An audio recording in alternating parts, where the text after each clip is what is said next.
Il y a une caméra dans votre bureau. Le mot m'échappa dans un murmure haletant, si bas qu'il troubla à peine le silence du somptueux cabinet de travail. Mon cœur martelait mes côtes pendant que je parlais. Je me tenais juste derrière le fauteuil en cuir à haut dossier de M. Marco Caruso, un plumeau argenté dans une main et un flacon pulvérisateur dans l'autre. Les humbles outils de mon métier juraient avec le dangereux secret que je venais de découvrir. M. Caruso se figea, seul signe qu'il m'avait entendu. Pour n'importe qui d'autre, il aurait pu sembler simplement absorbé par le grand livre ouvert sur son bureau en acajou. Mais j'étais assez proche pour voir la légère pause dans le tapotement de ses doigts, et la façon dont ses yeux sombres se plissèrent de manière presque imperceptible. Dans un monde moins dangereux que le nôtre, je n'aurais jamais osé déranger le patron pendant qu'il travaillait, surtout pas avec un murmure non sollicité. Mais j'avais vu quelque chose que je n'étais pas censé voir, quelque chose qui pouvait signifier la vie ou la mort. Quelques minutes plus tôt, je dépoussiérais les étagères le long du mur, accomplissant mes tâches de nettoyage nocturne dans le bureau privé de l'homme qui régnait sur ce domaine et sur une grande partie de la ville au-delà. Il était tard. La plupart du personnel de maison s'était retiré après le dîner, et M. Caruso était dans l'une de ses sessions de travail nocturne typiques. Seuls quelques-uns de ses hommes les plus fiables restaient de service, gardant le terrain ou patrouillant dans les couloirs. J'étais concentré sur ma tâche, désireuse de finir rapidement, lorsqu'un éclat de lumière attira mon attention. Au début, j'ai cru que c'était juste le reflet du lustre sur le dos brillant d'un livre, mais en inclinant la tête, la petite lueur bougea étrangement. La curiosité me piqua. Je me penchai plus près de l'étagère, passant mon chiffon sur les volumes reliés en cuir. Là, coincé subtilement entre l'art de la guerre et crime et châtiment, se trouvait un objectif minuscule, pas plus gros qu'un bouton de chemise. Mon estomac se noua. Cela ressemblait exactement à une caméra cachée. Une caméra pointée vers le bureau de M. Caruso. Mon esprit s'emballa. Personne n'entrait dans ce bureau sans la permission du patron, pas même les gardes principaux, à moins d'être accompagnés par lui. Les serrures étaient de haute sécurité. Seule une poignée de personnes avaient des clés, moi y compris, pour le nettoyage lorsqu'il était présent ou absent. Pour qu'une caméra soit ici, quelqu'un avait trahi cette confiance. Quelqu'un de l'intérieur. La trahison. La simple pensée me glaça le sang. Dans le monde de M. Caruso, la trahison était une condamnation à mort. Et si j'avais pu repérer cet appareil, celui qui l'avait placé pourrait se rendre compte que son petit secret n'était plus si secret. S'il regardait en ce moment même, j'étais en danger à ses côtés. Pendant un instant, je me sentis paralysé, mon plumeau en suspens dans les airs. Mon instinct me hurlait de faire quelque chose. Mais si je retirais ou cassais simplement la caméra, le coupable serait alerté. Je devais informer M. Caruso discrètement sans alerter quiconque pourrait regarder ou écouter. Il était possible qu'il y ait aussi un micro. Déglutissant avec difficulté, je me forçais à continuer de dépoussiérer comme si de rien n'était. Avec des doigts tremblants, je déplaçais quelques livres juste assez pour dissimuler à nouveau le minuscule objectif. Mon cœur battait si violemment que j'étais sûr qu'on pouvait l'entendre. Je pris une profonde inspiration pour me calmer et traversai le tapis perçant en direction du bureau du patron. Normalement, je me déplaçais comme un fantôme dans cette maison. Vu, mais pas entendu. Ce soir, chaque pas me semblait être sur le fil d'un rasoir. L'un des gardes du corps de M. Caruso, Nico, se tenait juste devant la porte. Dans le couloir. Si j'effrayais le patron ou faisais un mouvement brusque, Nico entrerait en trombe, le pistolet au poing. J'avais vu avec quelle rapidité il traitait les menaces potentielles. Je posai soigneusement mon plumeau et mon flacon sur une table d'appoint et fis semblant d'ajuster l'arrangement d'un vase décoratif sur le coin du bureau, me penchant comme si j'inspectais les lys frais que la gouvernante avait placés là ce matin. Je rassemblai le courage de parler. Ma voix n'était qu'un souffle. Il y a une caméra dans votre bureau. Pendant un battement de cœur, rien ne se passa. Le tic-tac de l'horloge ancienne sur le manteau de la cheminée semblait anormalement fort dans le silence. M. Caruso ne leva pas la tête, mais je vis le muscle de sa mâchoire se contracter. Dans le reflet de la surface brillante du bureau, ses yeux se levèrent, vifs et froids. Sans bouger les lèvres, il répondit si bas que je faillis ne pas l'entendre. « Oh !» Ma gorge était sèche comme du papier de verre. Je baissai légèrement la tête comme si je me concentrais sur le vase et murmurai. « Derrière les livres sur la 3e étagère, directement en face de votre bureau. » M. Caruso hocha très légèrement la tête. D'un ton calme et cordial, la voix qu'il aurait pu utiliser pour demander un service domestique mineur, il dit à voix haute. « Redressez-vous et marchez lentement vers la porte. Demandez à Nico de m'apporter le Château Latour 1990 de la cave à vin. » La cave à vin. Je compris qu'il me donnait une excuse pour quitter la pièce et pour éloigner Nico également. Il me protégeait, essayait peut-être de ne pas éveiller les soupçons d'yeux invisibles. Je lissai mon tablier avec des paumes moites et me forçai à m'éloigner du bureau nonchalamment. « Oui, monsieur, » dis-je doucement. D'un pas mesuré, je me dirigeai vers la porte. Mes doigts trouvèrent la poignée en laiton et je l'ouvris, composant mon visage pour qu'il reste neutre. Nico était posté à quelques mètres de là, une montagne de muscles dans un costume sur mesure. Il se tourna pour me regarder, ses yeux balayant immédiatement la pièce à la recherche du moindre problème. J'arborai un ton poli et détaché. « Monsieur Caruso voudrait le château Latour 1990 de la cave, » dis-je. Nico haussa un sourcil face à cette demande étrange venant de moi, mais il grogna simplement en guise d'acquiescement. « Bien. Surveille la porte, » m'ordonna-t-il, s'éloignant déjà vivement dans le couloir. J'acquiesçai et me glissai de nouveau dans le bureau, fermant doucement la porte. Mon cœur battait la chamade alors que je me retournais. Le bureau paraissait exactement comme avant, faiblement éclairé, ordonné, apparemment tranquille, mais je savais qu'un drame invisible se jouait. Monsieur Caruso s'était levé de son fauteuil. Dans le silence, j'entendis le léger claquement de ses chaussures de ville traversant le parquet vers la bibliothèque. Je restai près de la porte, à la fois pour la garder et parce que mes genoux me semblaient faibles. Regardant à travers la pièce, je le vis passer légèrement ses doigts le long des dos des livres, exactement là où je l'avais fait. D'un mouvement rapide, il retira L'art de la guerre. Puis un autre livre, et un autre. Mon souffle se coupa. La caméra cachée était maintenant exposée. Je pouvais voir le minuscule objectif sombre briller dans l'espace vide. Monsieur Caruso sortit son téléphone de la poche de sa veste. La lueur de l'écran éclaira son visage d'un calme étrange alors qu'il tapait un message. Puis, avec la précision d'un chirurgien, il pinça le dispositif miniature de la caméra entre son pouce et son index, l'arrachant. Même de loin, je vis sa mâchoire se crisper. Doucement, il posa l'appareil sur le sous-main de son bureau. Une seconde plus tard, il sortit un gadget noir et élégant d'un coffre-fort dissimulé derrière un panneau mural, une sorte de détecteur de signal. Se déplaçant méthodiquement, Monsieur Caruso balaya la pièce avec l'appareil. Il émit un bip aigu près d'un bar-globe terrestre orné dans le coin. Il passa la main derrière le bord en bois du globe et récupéra un petit disque plat avec une minuscule antenne, un micro-espion. Son visage se durcit et il écrasa le micro sous son talon sans un mot. Tout cela se déroula dans un silence quasi total. Je regardais avec un mélange d'admiration et d'effroi. Admiration pour son contrôle absolu. Il n'y avait aucune panique dans ses mouvements, seulement une concentration mortelle. Et effroi face aux implications. Quelqu'un avait infiltré ce sanctuaire avec une surveillance audio et vidéo. Quiconque s'était saurait sûrement que ces appareils avaient été découverts. Maintenant, comment allait-il réagir? Une attaque était-elle imminente? Un léger coup à la porte brisa la tension. Nico était de retour avec le vin. Monsieur Caruso venait de se rasseoir dans le fauteuil derrière son bureau. La petite caméra était maintenant glissée dans sa poche. « Entrez », appela-t-il calmement. J'ouvris la porte, prenant la bouteille de Nico avec une main ferme que j'étais loin de sentir. « Merci. Je vais le servir, » dis-je. Nico me lança un regard perplexe, mais haussa les épaules et reprit son poste à l'extérieur. Nous étions de nouveau seuls. J'apportai la bouteille de vin poussiéreuse au bureau. Monsieur Caruso avait sorti 2 verres en cristal.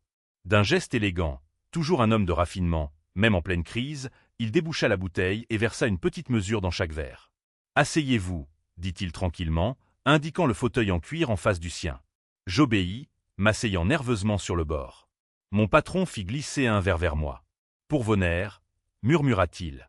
C'est seulement à ce moment-là que je remarquai un léger tremblement dans mes propres mains. Je pris une petite gorgée. Le vin était riche et velouté sur ma langue, en totale contradiction avec l'adrénaline qui inondait mes veines. Monsieur Caruso se pencha en avant, les yeux fixés sur les miens. « Maintenant, » dit-il à voix basse, « racontez-moi tout. Comment vous l'avez trouvé, qui est venu ici, tout ce qui sort de l'ordinaire ?» Je pris une profonde inspiration, hochant la tête. D'un ton feutré, j'expliquai ce qui s'était passé. Comment j'avais repéré l'objectif en dépoussiérant. Comment j'avais réalisé que seul quelqu'un de l'intérieur aurait pu le placer. Comment je l'avais caché à nouveau et était venu directement le voir. Je mentionnai que je pensais qu'un livre avait été légèrement déplacé la veille lors de mon nettoyage. Quelque chose que je ne m'étais rappelé qu'après coup. Il écouta sans m'interrompre, son visage un masque de granit, mais je pouvais sentir la colère bouillonnante sous la surface. Quand j'eus fini, il se renversa en arrière, réfléchissant. La chaude lumière de la lampe de bureau projetait des ombres profondes sous ses sourcils. « Seules quelques personnes ont accès à cette pièce, » dit-il, la voix tendue. Il commença à compter sur ses longs doigts. Moi, bien sûr. Mon consigliere, Roccofior. Nico, quand il garde la porte. Et vous? Son regard resta fixé sur moi à cette dernière inclusion. Jamais de la vie, lâché je, la poitrine serrée à l'idée qu'il puisse me soupçonner. Il leva une main. Je sais, dit-il simplement. Vous ne me l'auriez pas dit si c'était vous.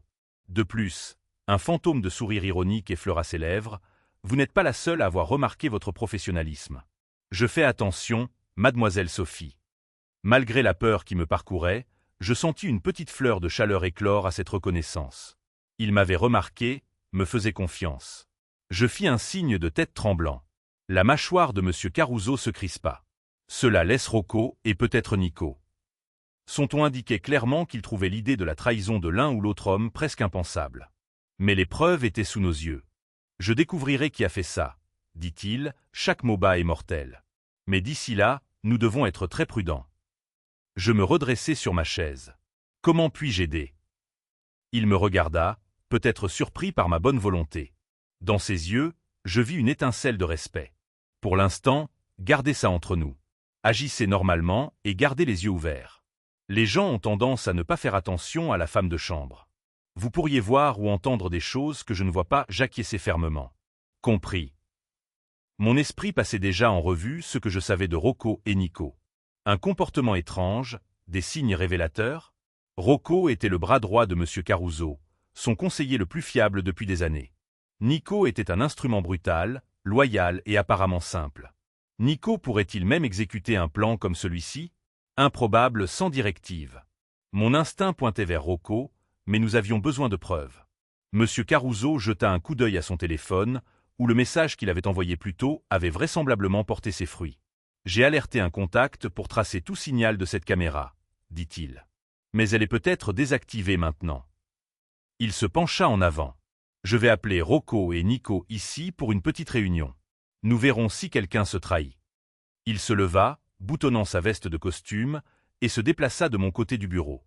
Baissant la voix, il dit « Rappelez-vous, agissez normalement. Laissez-moi parler. » J'avalai ma salive.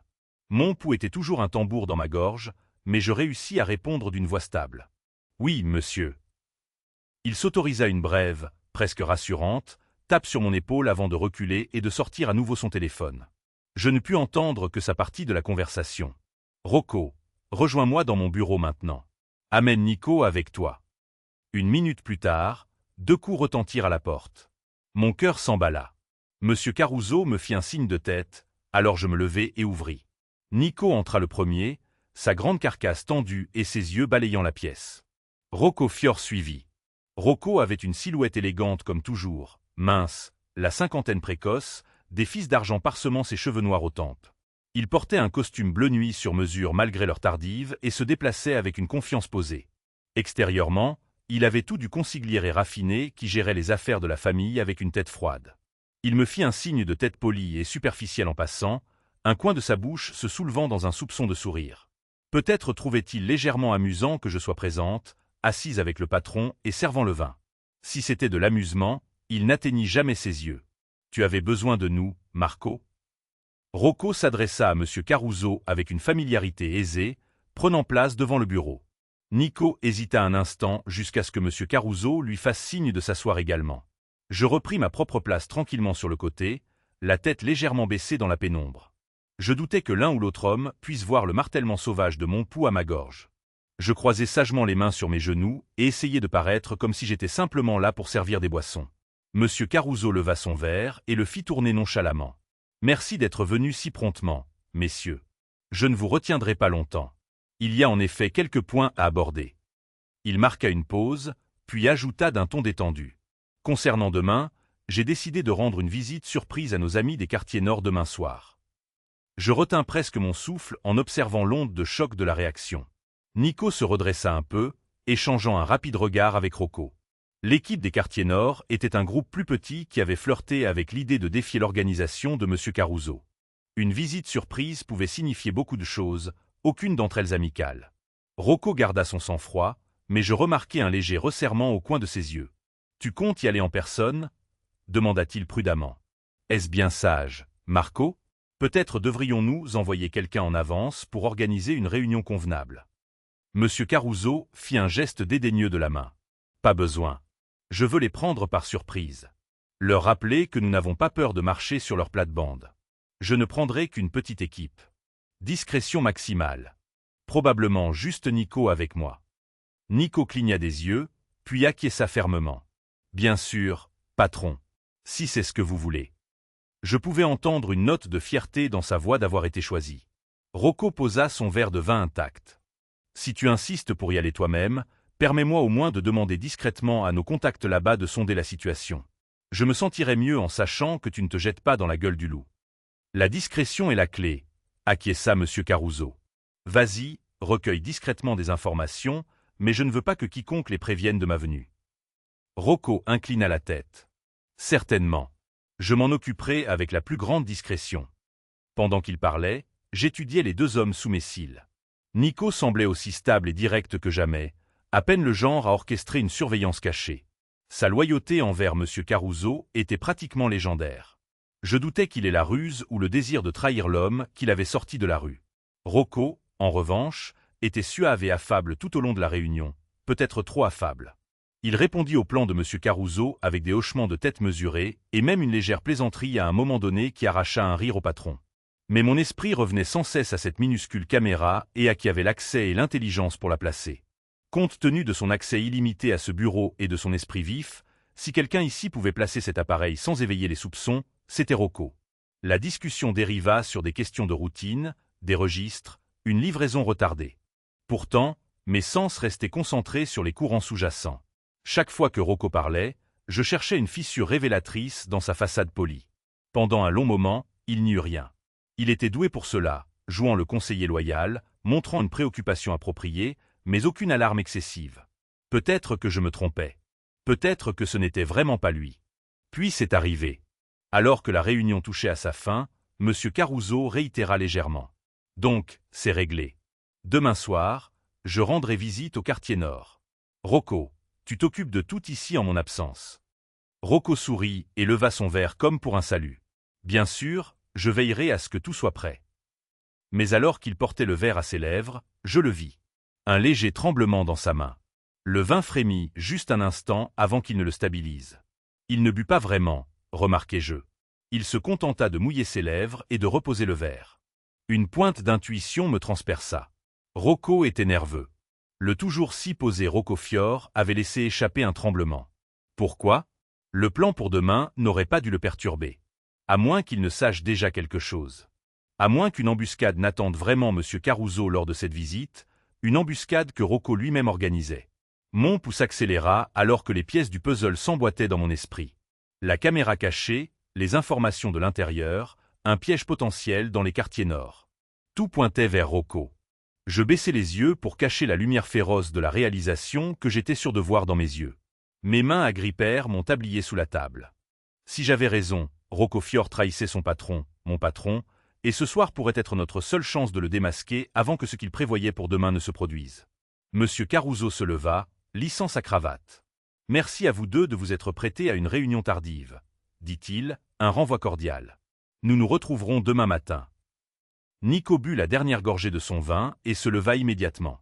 Rocco se leva plus lentement, affichant un sourire courtois. « Quand tu veux, Marco. Essaie de te reposer un peu. »« J'y veillerai, » répondit monsieur Caruso.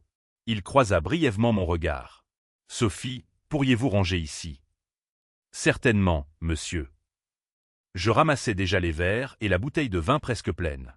Nico me fit un signe de tête poli en sortant. Rocco s'arrêta près de la porte, la main sur la poignée. Il se retourna vers moi. Nos regards se croisèrent une seconde. Il y avait une expression étrange sur son visage.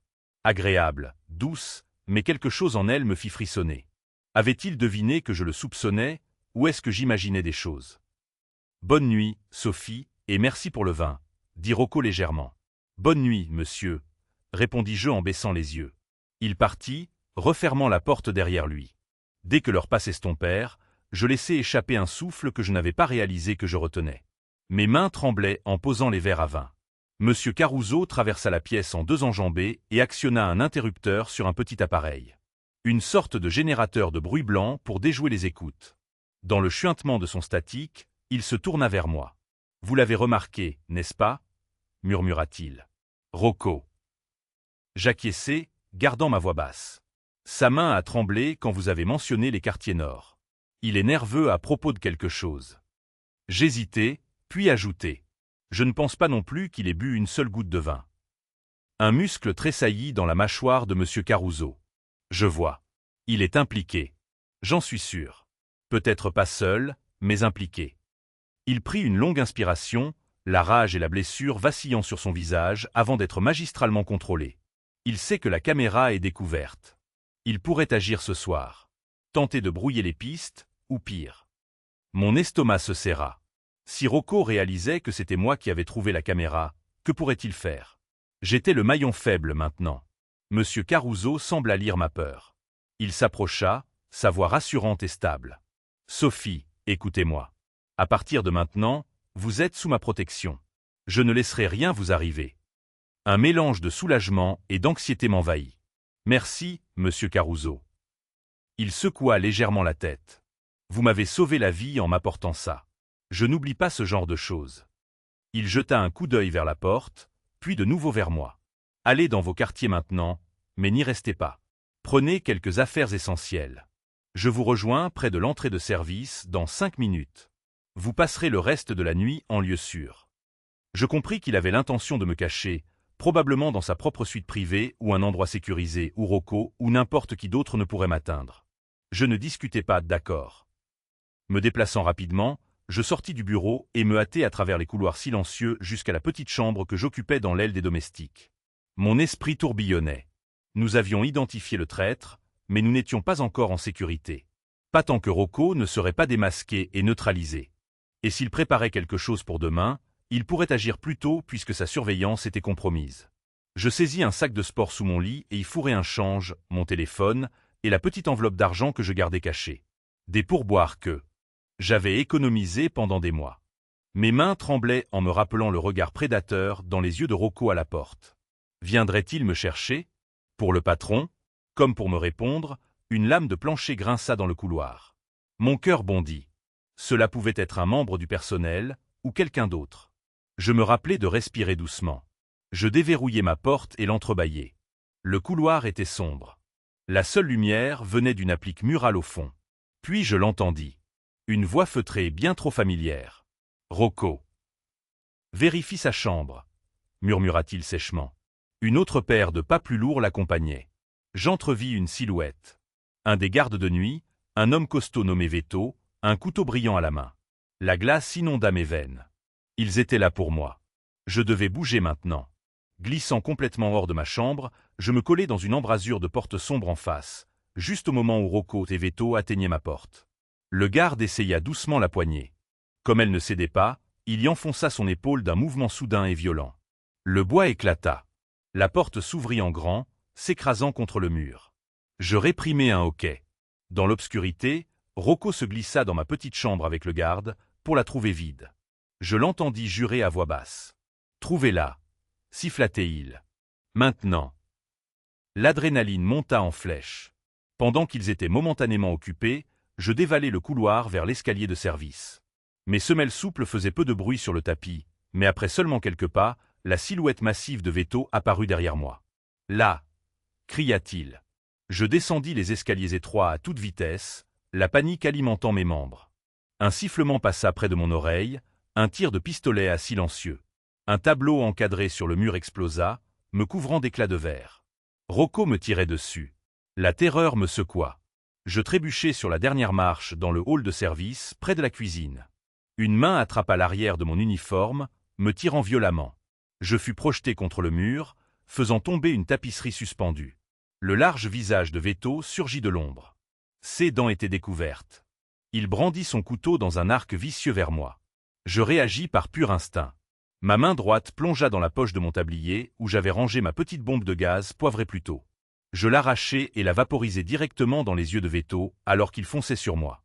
Il rugit de douleur, reculant en se griffant le visage, le couteau tombant sur le sol. Mais Rocco était juste derrière lui. Avant même que je puisse reprendre mon souffle, Rocco me projeta de nouveau contre le mur, son avant-bras écrasant ma gorge. J'étouffais, mes pieds décollant du sol sous son poids. Dans la faible lumière, je vis son visage à quelques centimètres du mien, normalement si composé, maintenant tordu de rage. « Tu ne pouvais pas te mêler de tes affaires, n'est-ce pas » siffla-t-il doucement. Fini le conseiller poli et érudit. C'était un homme enragé et déséquilibré. Je griffai son bras, désespéré de respirer. Des taches noires envahirent ma vision. Mes poumons brûlaient. Je gargouillais, incapable même de crier. Le pistolet de Rocco se pressa contre mes côtes. Le métal froid à travers mon uniforme. Allait-il me tirer dessus à bout portant? L'idée de mourir comme ça après tout ce qui s'était passé alluma une étincelle de défi en moi. Je n'allais pas me laisser faire sans me battre. Rassemblant mes dernières forces, je levai mon genou de toutes mes forces, le plantant entre les jambes de Rocco. Il laissa échapper un grognement de douleur, relâchant instinctivement sa prise. J'aspirai une bouffée d'air rauque. Avec une vague de désespoir, je le déséquilibrai. Rocco recula en chancelant, une main sur sa blessure, l'autre brandissant son arme sauvagement vers moi. J'esquivai son tir. Thump. La balle silencieuse se logea dans le mur à quelques centimètres au-dessus de mon épaule. Je m'élançai, l'adrénaline me donnant de la vitesse. Le garde de Rocco, Veto, était toujours plié en deux, aveuglé par le gaz poivré. Je le bousculai et courus. La cuisine était devant, au-delà, le grand hall d'entrée et, espérons-le, la sécurité. Je fis irruption par la porte battante de la cuisine, manquant de glisser sur le carrelage poli. Derrière moi, j'entendis Rocco jurer, des pas martelant le sol à ma poursuite.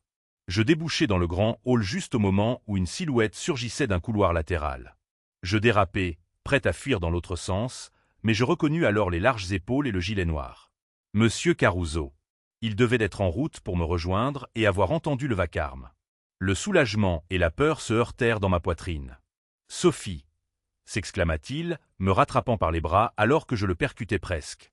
Ses yeux gris étaient écarquillés, scrutant mon visage, mon état débraillé.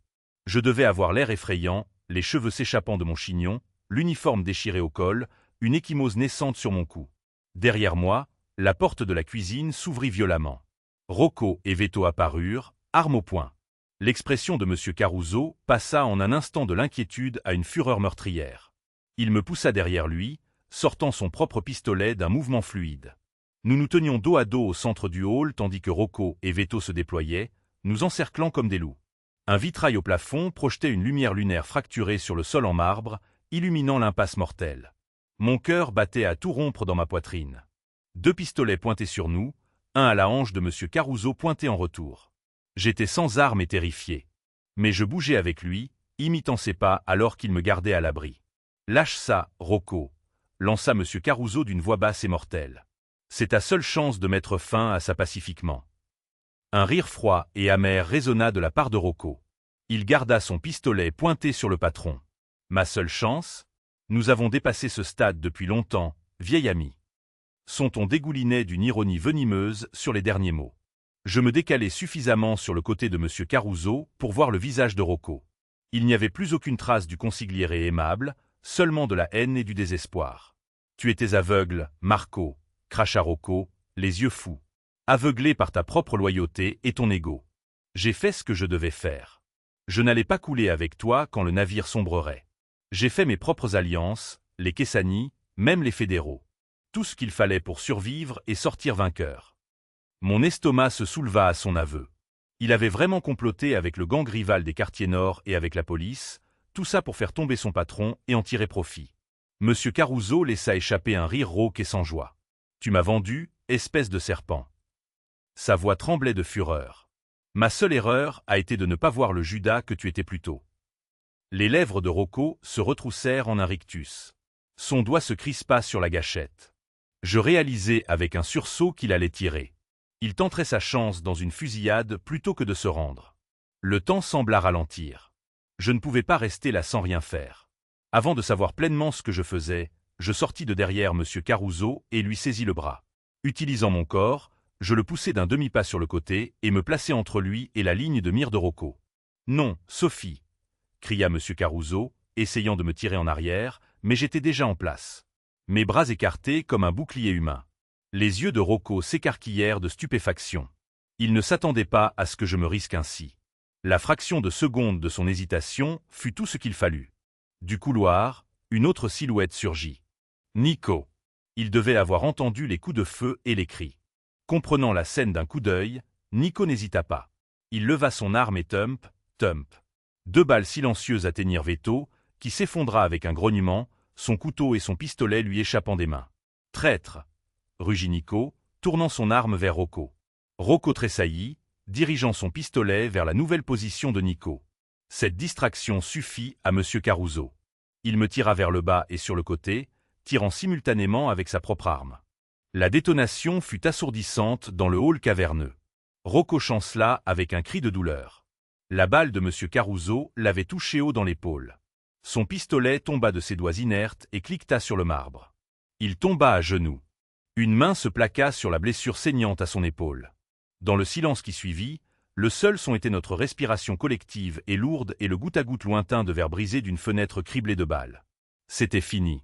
Le traître était démasqué et désarmé. Mes jambes cédèrent et je m'affaissai sur le sol contre un pilier, étourdi par le soulagement et la montée d'adrénaline qui s'estompait.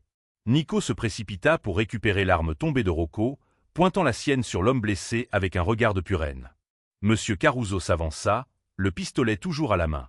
Sous la lumière colorée du vitrail, il surplombait la forme agenouillée de Rocco comme un sombre ange de la rétribution. Rocco leva les yeux, le sang suintant entre ses doigts alors qu'il serrait son épaule. Son arrogance avait disparu. Il semblait soudain plus vieux, vaincu. « Marco » râla Rocco, du sang perlant sur ses lèvres. Ça ne devait pas se passer comme ça. Monsieur Caruso s'agenouilla et saisit Rocco par le col, le redressant pour lui faire face. Sa voix tremblait d'une fureur à peine contenue. « Tu m'as trahi après toutes ces années, » gronda-t-il. « Après tout ce que j'ai fait pour toi. » Rocco eut un rire faible et humide, crachant un peu de sang. Ses yeux brillaient. De douleur ou de regret, je ne saurais le dire. Ce n'était jamais personnel, halta-t-il. Juste de la survie. Le visage de M. Caruso se crispa, déchiré entre l'angoisse et la colère. Un instant, j'ai cru qu'il allait étrangler Rocco sur le champ. Mais Nico s'avança, posant une main sur l'épaule de son patron. « Patron » dit Nico d'une voix urgente et épaisse. « On doit y aller. D'autres ont peut-être entendu le coup de feu. Les flics pourraient arriver. » Le regard de M. Caruso resta fixé sur celui de Rocco un instant de plus. Puis il acquiesça sèchement. D'une poussée brutale, il relâcha son ancien ami. Rocco s'effondra sur le sol, toussant faiblement. Nico était déjà au téléphone, appelant des renforts pour sécuriser Rocco et le garde à terre. Quelques secondes plus tard, 2 autres hommes de M. Caruso firent irruption dans le hall, armes au poing et les yeux écarquillés devant la scène. M. Caruso donna des ordres rapides. Emmenez celui-là à l'entrepôt sur la 5e. S'il survit, il répondra de ses actes plus tard. Nettoyez ce désordre et demandez à quelqu'un de fouiller discrètement le terrain. Les hommes acquiescèrent, se hâtant de maîtriser Rocco et de traîner le corps inconscient de Veto. Alors qu'il s'exécutait, M. Caruso se tourna et se précipita à mes côtés. Il tomba à genoux près de moi, ses mains planant au-dessus de moi comme s'il craignait de découvrir une blessure. « Sophie, » dit-il, le souffle court. « Êtes-vous blessée » Je passai une main tremblante sur ma bouche et secouai la tête. Ma gorge était irritée et chaque muscle me faisait mal, mais j'étais en vie. « Ça va » réussis-je à dire. Ma voix était un murmure rauque. Juste des contusions. Parler me faisait grimacer. Je sentais déjà l'enflure sensible sur mon cou là où Rocco m'avait étranglé. M. Caruso laissa échapper un souffle qui était presque un sanglot, bien qu'aucune larme ne coulât de ses yeux d'acier. Le soulagement et autre chose brillaient en eux, quelque chose de vulnérable que je n'aurais jamais imaginé voir. Il tendit une main tremblante, avec une infinie douceur, effleura de ses doigts la marque violacée sur ma gorge. Son contact était léger, respectueux, comme s'il ne pouvait pas croire que j'allais vraiment bien. « J'ai cru que j'allais te perdre », avoua-t-il dans un murmure tendu. Mon cœur rata un battement. L'intensité de ses mots, de son regard, envoya une chaleur à travers moi qui luttait contre le frisson persistant de la peur. Pendant tous nos mois de distance polie, je n'avais jamais entendu Marco Caruso parler avec une émotion aussi brute. Je réussis à esquisser un sourire tremblant. « Vous avez failli, mais je suis toujours là. » Sa main se posa sur ma joue, son pouce rugueux caressant une fois mon pommette. Je me penchai contre sa paume. La porte du bureau s'était ouverte à un moment donné. Franco et Tommy emportaient Rocco. Et je réalisais vaguement que n'importe lequel de ces hommes pouvait nous voir, mais M. Caruso ne semblait pas s'en soucier, et moi non plus. À ce moment-là, agenouillés au milieu du verre brisé et du chaos, nous ne voyions que l'un l'autre. Derrière nous, Nico se racla la gorge maladroitement. « Patron. Sophie, je suis désolé d'interrompre, mais nous devrions vraiment bouger. D'autres vont venir enquêter sur le bruit. Et il respire encore, » ajouta-t-il avec une grimace en direction de la silhouette molle de Rocco qui était maintenant traînée au loin. Monsieur Caruso cligna des yeux. Revenant à lui, il retira sa main de mon visage, mais pas avant de remettre doucement une mèche de mes cheveux derrière mon oreille. Se levant, il me tendit son autre main. « Venez, nous devons sortir d'ici. » Je le laissai me relever. Mes jambes étaient chancelantes, mais il garda un bras de soutien autour de moi. La dernière chose que je vis de Rocco, c'est qu'on le traînait par la porte d'entrée, une traînée de sang derrière lui. Veto avait également disparu. Le hall ressemblait à une zone de guerre. Des éclaboussures de sang sur le marbre, des impacts de balles dans le plâtre, des éclats de verre scintillants comme des confettis mortels. Et pourtant, je me sentais étrangement détaché de tout cela. Mon attention était concentrée sur l'homme à mes côtés et sur le fait que nous étions tous les deux en vie. Monsieur Caruso me guida rapidement en haut du grand escalier, Nico nous suivant de près en tant qu'arrière-garde. La maison s'agitait maintenant. Au loin, j'entendis la voix paniquée d'une femme de chambre et l'un des gardes principaux aboyer des ordres pour que tout le monde reste dans ses quartiers. Monsieur Caruso se déplaçait avec détermination, choisissant des couloirs dérobés et ouvrant finalement une porte menant à une série de pièces où je n'étais jamais entré auparavant. Sa suite privée. La porte se referma derrière nous, étouffant les bruits lointains de nettoyage et de confusion. Dans le calme de son sanctuaire intérieur, je sentis soudain tout le poids des événements de la nuit. Mes mains ne cessaient de trembler. Je réalisais que je serrais encore la main de M. Caruso dans une poigne de fer. Je la lâchai immédiatement, rougissant. « Je suis désolé, » balbutiai-je en reculant. Il baissa les yeux sur sa propre main, comme s'il venait de remarquer qu'il avait tenu la mienne si fermement. « Ne le soyez pas, » dit-il doucement. Il avait l'air aussi épuisé que moi. Son costume était froissé, une tache du sang de quelqu'un d'autre, celui de Rocco, sur sa manchette, et un mélange indéchiffrable de chagrin et de colère dans son expression. La suite était faiblement éclairée par une seule lampe. Je reconnus l'opulence du mobilier, même à travers mon brouillard. Un lit à baldaquin massif, de riches tapis persans, des meubles anciens en acajou. Pourtant, à ce moment-là, ces détails ne me frappèrent guère. Je chancelai sur mes pieds, le contre-coup de l'adrénaline me frappant de plein fouet. Les mains de M. Caruso se posèrent sur mes épaules, me stabilisant. « Doucement, » murmura-t-il. « Asseyez-vous. » Il me guida vers une chaise longue en cuir près de la cheminée.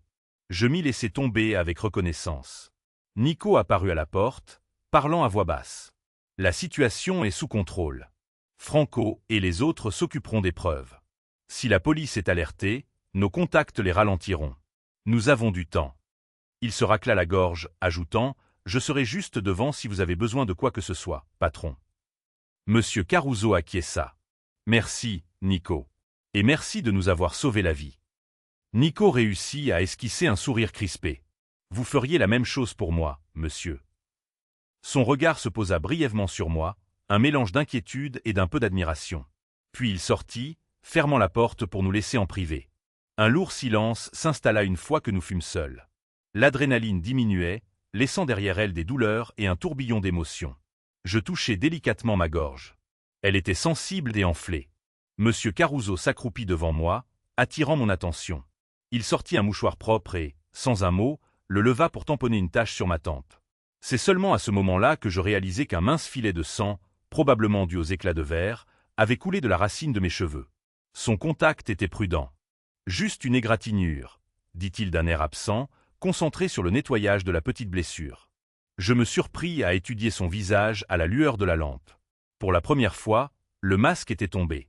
Marco Caruso avait l'air humain, fatigué, soulagé, en colère et reconnaissant, tout à la fois. Il avait une coupure superficielle sur la joue et une autre sur l'avant-bras où un éclat de verre ou un fragment de balle perdue avait dû l'effleurer. Sans réfléchir, je tendis la main et lui pris le mouchoir. « Vous êtes blessé, » dis-je doucement. Il baissa les yeux sur la déchirure de sa manche et l'ignora. « Ce n'est rien. Laissez-moi voir. » Je retroussai doucement le tissu fin. Une strie sanglante plissait la peau de son avant-bras musclé. Ce n'était pas profond, mais je grimaçai quand même. Je déchirai un coin propre du mouchoir et le tamponnai, nettoyant la blessure. Il ne sourcilla même pas. Quand j'eus fini, il attrapa ma main dans la sienne. « Sophie, » commença-t-il tranquillement. « Vous m'avez sauvé la vie 2 fois en une nuit, en fait. » Il secoua la tête, émerveillé. « Je ne pense pas pouvoir jamais vous remercier assez. » Je croisai son regard. « Vous ne me devez rien, monsieur Caruso. J'ai juste fait ce que n'importe qui aurait fait. » Un léger sourire fatigué effleura ses lèvres. « Pas n'importe qui. Il y a peu de gens en qui j'ai confiance pour couvrir mes arrières, et maintenant vous en faites partie. » Il hésita, puis ajouta. « Après tout ça, vous pouvez m'appeler Marco, vous savez. » Mon cœur fit un petit bond inattendu. « Marco » répétai-je doucement. Cela sonnait intime sur ma langue, bien plus personnel que monsieur Caruso. Il avait été une figure lointaine pendant si longtemps, mon énigmatique employeur.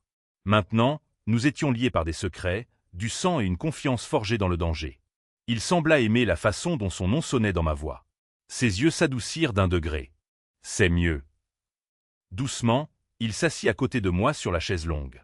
Le petit espace força nos corps à se rapprocher, nos hanches se touchant presque. Dans la faible lueur de la cheminée, une attraction irrésistible flottait entre nous. L'adrénaline, le soulagement de la survie, les émotions brutes. Nous étions 2 personnes qui avaient traversé le feu ensemble. Il leva une main et repoussa une mèche de cheveux qui était tombée sur mes yeux. J'attrapai cette main dans la mienne, la tenant contre ma joue. Ses jointures étaient éraflées et meurtries. J'y déposai un léger baiser, un remerciement silencieux pour m'avoir protégé. Marco inspira brusquement. Je levai les yeux pour trouver ses yeux gris d'orage fixés sur moi, s'assombrissant d'une intensité différente maintenant. Pendant un instant, aucun de nous ne bougea. Puis, avec un grognement bas, presque douloureux, il combla la petite distance entre nous et pressa ses lèvres contre les miennes. Le baiser me prit par surprise par sa pure ferveur. Ses mains glissèrent à l'arrière de mon cou, ses doigts picotant doucement dans mes cheveux alors qu'il approfondissait le baiser. Je fondis contre lui, un léger hoquet m'échappant à la chaleur et à l'insistance de sa bouche. Cela ne ressemblait à aucun baiser timide que j'avais connu dans ma vie protégée. C'était affamé, reconnaissant et plein de tous les mots que nous ne savions pas comment dire à ce moment-là. Je rendis son baiser avec une égale ferveur, ma main libre agrippant le devant de son gilet pour le tirer plus près. Un son doux, mi-soupir, mi-sanglot, m'échappa alors que des vagues d'émotions nous submergeaient. Dans ce baiser désespéré, nous avons tout déversé. La peur, le soulagement, la gratitude et une affection naissante qui avait tranquillement grandi pendant des mois sans que l'un ou l'autre de nous ne le reconnaisse. Quand nous nous sommes finalement séparés, je tremblais à nouveau, cette fois non pas de peur, mais de la puissance de cette étreinte. Marco posa son front contre le mien, les yeux fermés alors qu'il reprenait son souffle. « Pardonne-moi » murmura-t-il, la voix basse et rauque. C'était peu professionnel. Il y avait une pointe d'autodérision dans son ton, comme s'il réalisait à quel point la formalité sonnait absurde maintenant. Je laissai échapper un faible rire, touchant du bout des doigts mes lèvres picotantes. Après ce soir, je pense que nous sommes un peu au-delà du professionnel, tu ne crois pas? Il souffla un souffle chaud d'amusement et ouvrit les yeux. Le coin de sa bouche se souleva, un vrai sourire, petit mais sincère. Je suppose que oui. Son pouce caressa ma joue. Pourtant, si c'était déplacé. Ça ne l'était pas, l'interrompis-je doucement. Croisant son regard, je sentis la chaleur monter à mes joues, mais je ne détournai pas les yeux. Crois-moi, ça ne l'était pas, le soulagement et quelque chose comme de la joie vacillèrent sur ses traits. Il se décala, me tirant dans une étreinte contre son flanc. Je m'y installai avec un soupir de contentement, ma tête reposant sur son épaule alors que son bras s'enroulait autour de moi. Pendant un long moment, nous avons juste respiré ensemble, nos cœurs battant toujours à l'unisson. Le menton de Marco se frotta doucement contre le sommet de ma tête. « Sophie » commença-t-il, une note de sérieux dans sa voix. « Il y a quelque chose dont nous devons discuter. » Je me tendis légèrement, inclinant mon visage vers le haut. La lumière du feu dansait dans ses yeux. « Il s'agit de ce qui se passe maintenant, » dit-il. « Après tout ça. » J'avalai ma salive, sentant le poids de ce qu'il voulait dire. C'était un chef de la mafia qui venait d'éliminer un traître dans ses rangs avec mon aide. J'étais une femme ordinaire, une femme de chambre qui était sortie bien au-delà des limites d'une vie normale ce soir. Où pourrais-je bien m'intégrer dans son monde à l'avenir? Peut-être avait-il l'intention de m'envoyer au loin pour ma propre sécurité. Ou peut-être craignait-il que je veuille partir. Un pincement au cœur me traversa à cette pensée. « Si tu veux partir, loin de cette vie, je l'arrangerai », dit Marco tranquillement, me surprenant. « Nouvelle identité, argent, tout ce qu'il faudra. Tu pourrais être en sécurité, loin de toute cette violence. Bien que ses paroles fussent généreuses, son bras se resserra autour de moi, trahissant une réticence. Je réalisais à cet instant que partir était la dernière chose que je voulais.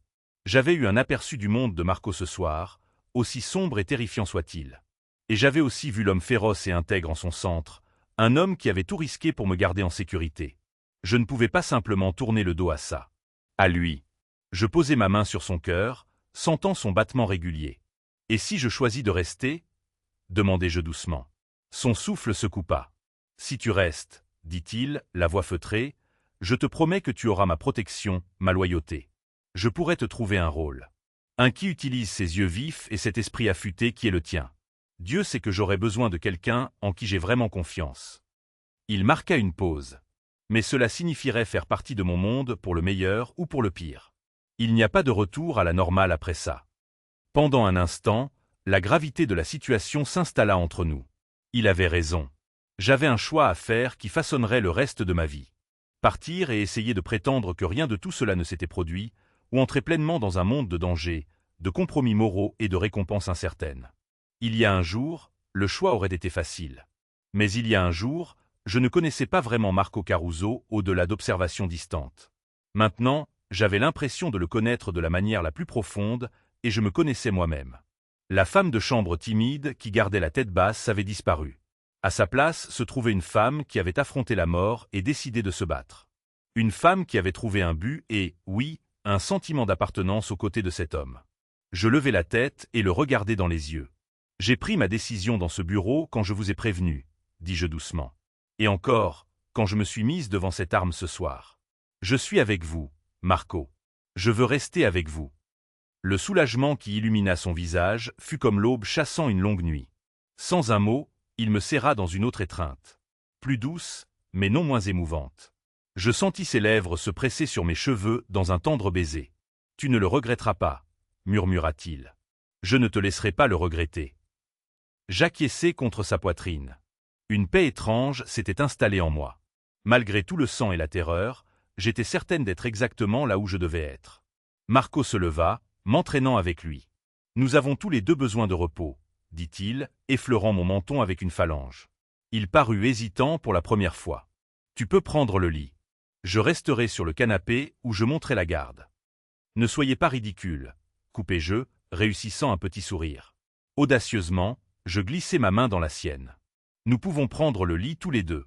Je ne veux pas être seul. » Il me regarda, cette nouvelle chaleur douce éclairant ses yeux, puis fit un petit signe de tête. Sans un mot, il me conduisit au lit king size drapé de drap de soie bordeaux. Nous enlevâmes nos chaussures et nous installâmes sur les couvertures, trop épuisés pour même envisager de nous changer de nos vêtements froissés et tachés de sang. Alors que je m'allongeais contre les oreillers, Marco s'installa à côté de moi. Après un bref moment d'incertitude, il m'attira doucement dans ses bras. Je me blottis contre lui, ma tête reposant sur son épaule et un bras drapé sur sa large poitrine. Il était solide et chaud. Le va-et-vient régulier de sa respiration apaisait les derniers restes de mes nerfs à vif. Sa main décrivait de l'encercle dans mon dos. « Essaie de dormir, » murmura-t-il. « Je serai juste là. En sécurité. » Le mot flotta dans mon esprit alors que mes yeux s'alourdissaient. Je ne m'étais pas senti vraiment en sécurité depuis très longtemps. Mais dans ses bras, malgré tout, je l'étais. En sécurité et désiré. Juste avant que le sommeil ne m'emporte, je sentis Marco déposer un doux baiser sur mon front. Je souris dans l'obscurité. Tant de choses s'étaient passées en l'espace d'une seule nuit. Violence, trahison, vérité et un amour inattendu. La femme de chambre timide qui avait commencé son service au crépuscule avait disparu. À sa place se trouvait une femme enlacée dans l'étreinte dangereuse d'un chef de la mafia. C'était un monde d'ombre dans lequel j'étais entré. Mais je n'y étais pas rentré seul. Quoi qu'il advienne, que ce soit la menace du FBI que Rocco avait alerté ou les défis pour consolider le pouvoir après cette trahison, je savais que nous y ferions face ensemble. Cette pensée m'apporta un calme que je n'attendais pas. Je m'endormis en écoutant le battement régulier du cœur de l'homme d'à côté de moi. Le matin, de nouveaux dangers et de nouvelles décisions nous attendraient. Mais pour l'instant, enveloppé dans les bras de Marco Caruso, je me permis de croire que nous avions trouvé quelque chose de précieux au milieu du carnage de cette nuit. La confiance, la loyauté et un lien forgé dans les feux de la crise. Cela m'envoya un frisson silencieux, la promesse que, peu importe à quel point le monde autour de nous était sombre, nous nous tiendrions dos à dos contre lui. Et alors que le sommeil m'emportait, une dernière pensée brilla chaudement dans ma poitrine. J'avais choisi ma place, et c'était ici, avec lui, dans une union moralement complexe et indestructible que ni l'un ni l'autre n'avions vu venir.